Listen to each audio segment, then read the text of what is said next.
il y a déjà eu 4 sommets sur la crise des migrants. Les solutions tardent un petit peu. Quel bilan peut-on en tirer? Les mesures ont déjà été prises. Il faut les appliquer. C'est ça le but du Conseil européen, vérifier ce qui a été décidé pour que ce soit véritablement mis en œuvre. Les frontières extérieures doivent être protégées. Je suis entièrement d'accord avec la proposition de la Commission européenne pour des gardes-frontières.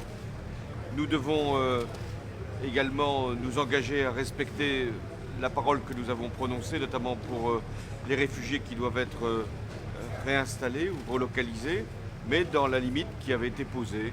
Enfin, nous avons avec la Turquie mis en avant un certain nombre de règles, elles doivent être respectées. Si on ne peut pas maîtriser les frontières extérieures, alors on ne pourra pas aller plus loin dans ce qui a été promis à la Turquie. C'est sur ces principes-là, sur ces bases simples, que la France veut être conforme à ses engagements européens.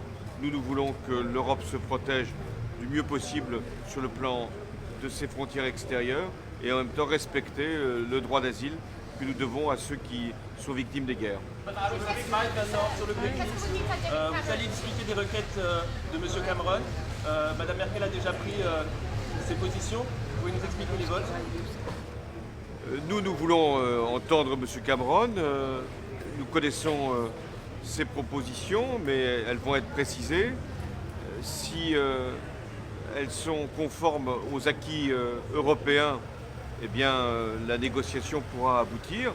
Sinon, la négociation sera plus difficile parce que s'il est légitime d'entendre le Premier britannique, il n'est pas acceptable de revoir ce qui fonde les engagements européens. Donc c'est en tenant compte de ces deux principes, permettre à la Grande-Bretagne de rester dans l'Union européenne et garder aussi les principes de l'Union européenne tout en faisant les réformes indispensables. Merci.